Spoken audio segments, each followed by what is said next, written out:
Dans le premier exercice, à partir de l'enregistrement audio, vous deviez associer les personnages, les 4 personnages, avec l'activité qu'ils faisaient et avec qui il a partagé. Tariq, celebrar el cumpleaños de su hermano con sus primos y su hermano. Ir a un parque de atracciones con sus primos y su hermano. Rocío, el segundo personaje, quedar, qui veut dire se donner rendez-vous, con sus amigas. Y va de excursión con sus padres y su hermano. Julia, ir a casa de una amiga, con una amiga, claro, y también estudiar con su amiga. Y por fin, Pablo, ir de compras con su madre y también ir a la bolera con sus hermanos. Ce premier exercice étant vérifié, vous allez pouvoir passer au deuxième où il fallait cette fois-ci rédiger des phrases avec le vocabulaire que vous aviez vu dans la première activité. Primera frase. Tariq va a celebrar el cumpleaños de su hermano y va a ir a un parque de atracciones con sus primos y su hermano. Cette activité vous permet de réemployer le futur proche qui se construit avec ir a plus infinitif. Donc, il faut absolument connaître la conjugaison du verbe ir pour réussir à passer et à parler au futur proche. Segunda frase, Rocío va a quedar con sus amigas el sábado y el domingo va a ir de excursión con sus padres y su hermano. Donc le samedi, elle a rendez-vous avec ses copines et le dimanche, elle va en randonnée avec ses parents et son frère. Tercera frase, Julia va a dormir a casa de una amiga para estudiar y el domingo vienen a casa de Julia porque van a estudiar para su examen. La première partie de la phrase est au singulier puisque le sujet c'est Julia. J'ai choisi de mettre la suite à la troisième du pluriel puisque le dimanche, elles reviennent toutes les deux chez Julia parce qu'elles vont étudier pour leur examen. Donc les deux derniers verbes, vienen a casa de Julia et van a estudiar, il fallait les mettre à la troisième du pluriel. Et puis dernière phrase, Pablo va a ir de compras con su madre el sábado y el domingo va a ir a la bolera con sus hermanos. Donc le samedi, il va faire les magasins avec sa mère et le dimanche, il va au bowling avec ses frères et sœurs. Hermanos, ça peut être frère ou frères et sœurs. Pensez, une fois le cours terminé, à bien mémoriser le vocabulaire des loisirs pour pouvoir vous exprimer, parler de ce qu'il vous plaît et des activités que vous faites. Il faut absolument mémoriser ce vocabulaire. Tercer ejercicio. Vous deviez compléter les phrases avec le verbe gustar et les pronoms qui conviennent. C'est un verbe qu'on a déjà étudié. Il fallait être vigilant sur la première partie de la phrase qui correspond à celui qui aime ou ceux qui aiment. Et puis je vous rappelle que le verbe gustar n'a que 2 terminaisons, a ou an, les terminaisons qui vont s'accorder avec en fait le complément, le goût.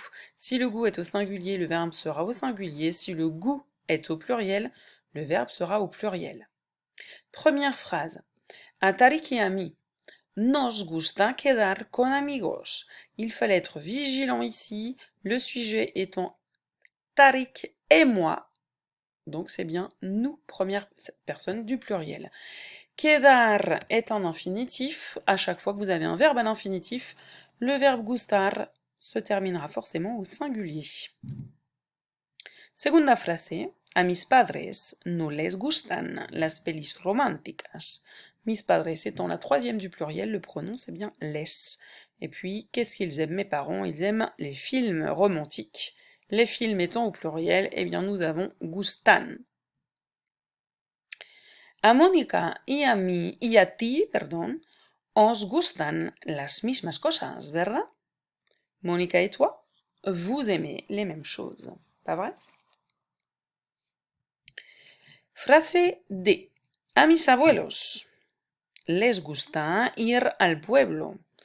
Même cas de figure que pour la première phrase, ir étant un verbe à l'infinitif, eh bien gustar reste au singulier. A Mateo y a ti, os gusta el fútbol, non?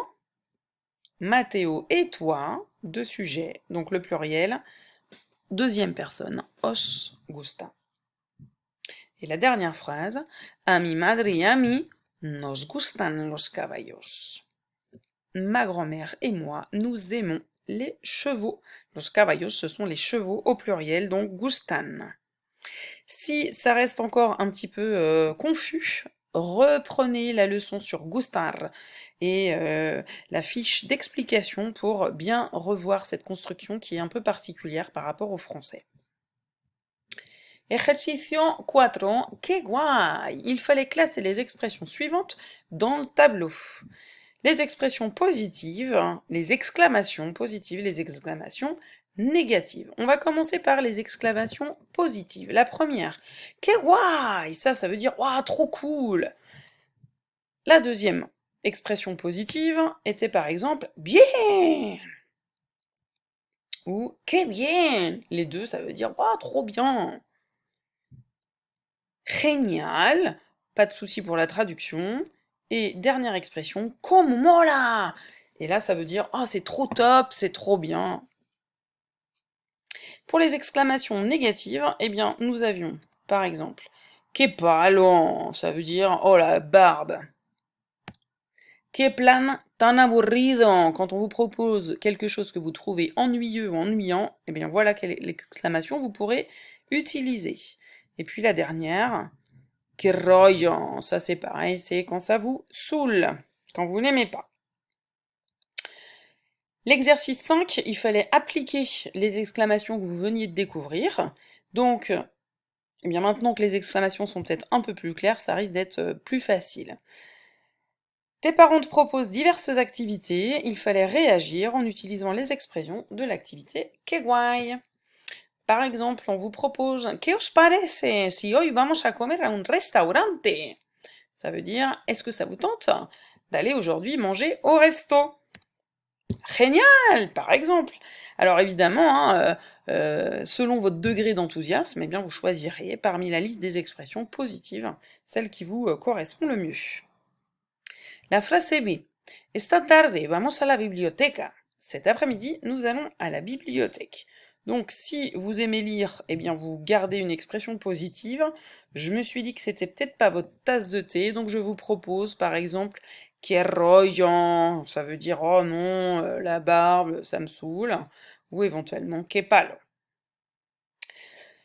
La phrase C. Vamos a Isla Mágica, un parque de atracciones. ¡Qué bien! Génial! Plein de possibilités, je suppose que vous adorez les parcs d'attractions. La D. ¿Quieres ir al cine esta tarde? Est-ce que tu veux aller au ciné cet après-midi? Bien! Et la E. Nos vamos de viaje a Perú. On part en voyage au Pérou. Como mola! Et là, c'est une expression pour dire waouh, trop bien! Ça vous plaît énormément. Pour cet exercice, vous deviez observer le dessin. Vous aviez deux questions. La première, ¿Qué hace este personaje el fin de semana? Que fait ce personnage le week-end? Il fallait décrire ce qu'il faisait chaque jour. Et puis deuxième question, ¿Crees que se organiza bien? Donc là, ¿crees que ça veut dire est-ce que tu crois qu'il s'organise bien? Explica por qué. Il fallait tenter de donner une justification, d'expliquer pourquoi est-ce que vous pensez qu'il s'organise bien ou pas. Je vous propose une correction, c'est adaptable bien sûr en fonction de ce que vous aviez envie d'expliquer. Par exemple, el personaje se lo pasa muy bien durante el fin de semana. Hein, se lo pasa muy bien, vous aviez le vocabulaire sur le côté. Pasarlo bien, ça veut dire s'amuser. Quand on va conjuguer le verbe, le lo va passer devant, hein, les pronoms se détachent quand on conjugue. Donc ça va donner el personaje se lo pasa muy bien durante el fin de semana. Et là, on va citer les jours. El viernes hace la fiesta, par exemple, il fait la fête. O baila. El sábado escucha música todo el día. Le samedi, il écoute de la musique toute la journée. Y el domingo ve la tele. Le dimanche, il regarde la télé. El domingo por la tarde hace sus deberes. Tiene mucho trabajo. Donc le dimanche soir, il fait ses devoirs. Il a beaucoup de travail. Et c'est là où vous allez pouvoir proposer votre opinion personnelle. Vous commencerez en disant creo que, qui veut dire je crois bien que. Creo que no se organiza muy bien, porque parece muy cansado y muy liado. Donc je crois qu'il ne s'organise pas très bien parce qu'il semble bien fatigué et bien débordé. El domingo por la noche, le dimanche soir. Pierde su tiempo durante 3 días, il perd son temps pendant 3 jours. Y ya no tiene tiempo para estudiar. Et il n'a plus assez de temps pour étudier. L'expression ya no, quand vous le placez devant le verbe, ça va vous donner cette notion de ne plus. Ya no tiene tiempo, il n'a plus assez de temps. N'hésitez pas à faire des pauses hein, pour prendre en note la correction, évidemment. Vous commencez à être habitué. Dernier exercice, mi grammatica, il fallait compléter les phrases d'Ainara avec le verbe ir au présent de l'indicatif, toujours pour utiliser le futur proche. Este fin de semana, alors c'est Ainara qui parle, donc on choisit évidemment d'utiliser la première personne. Este fin de semana voy a estar en casa con familia. Mis abuelos, troisième du pluriel, mis abuelos van a venir a visitarnos el domingo. Mes grands-parents vont nous rendre visite ce dimanche. Mis abuelos y yo, vous aviez le y yo qui vous inclut, donc il fallait utiliser la première du pluriel. Mis amigos y yo vamos a ir al cine el domingo por la tarde. Nous allons aller au ciné dimanche après-midi. La phrase suivante, el sábado, il n'y avait pas d'indice sur le sujet, donc c'était de nouveau Ainara à la première personne. El sábado voy a estudiar para el examen de mates. Samedi, je vais étudier pour mon évaluation de mathématiques. Mi padre va cocinar para todos. Mon père va cuisiner pour nous tous. Et puis la dernière, on s'adressait à vous. Y tú, ¿qué haces? Ou que vas a hacer, pardon. Qu'est-ce que tu vas faire? Donc ça convient très bien pour enchaîner avec l'exercice suivant, puisqu'on vous demandait, et toi, que fais-tu ce week-end? Donc il fallait écrire 4 activités. Donc là, il fallait évidemment utiliser la première personne du singulier et le futur proche avec 4 activités de loisirs. Je vous en propose une. Este fin de semana voy a celebrar el cumpleaños de mi hija. Ce week-end, je vais fêter l'anniversaire de ma fille. C'est un exemple, évidemment, parmi d'autres. Vous avez vu plein de lexiques pour pouvoir utiliser les activités de loisirs. Et je vous rappelle que vous avez votre classeur, éventuellement, avec du vocabulaire aussi.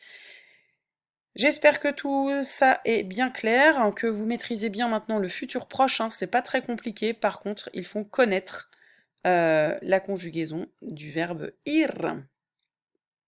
Je vous souhaite une bonne fin de journée. Et je digo, hasta luego!